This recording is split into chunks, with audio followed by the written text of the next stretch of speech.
হে বন্ধুরা, তোমরা কি করছো? সবাইকে শুভ সকাল, গুড মর্নিং। আমার আজ প্রায় রান্নাবান্না কমপ্লিট হয়ে গেছে। আমি এই দেখো চা নিয়ে বসেছি, দেখছো চা।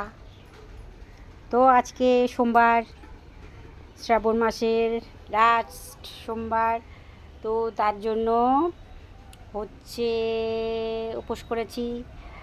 বাড়ির পাশে একটা শিব মন্দির আছে, সেখানে পুজো দেব, দিয়ে দক্ষিণেশ্বর যাব।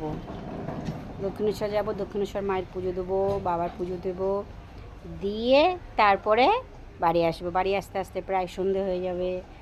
তো বন্ধুরা, আজকে সকালটা খুব ভালো কাটুক সবাইকে, গোবিন্দর কাছে প্রার্থনা করি তোমরা খুব ভালো দিন কাটাও। তো আমি এখন চা খাচ্ছি, এই যো। তো টাটা বাই বাই, আবার দেখা হবে পরে। তো এখন রাখছি।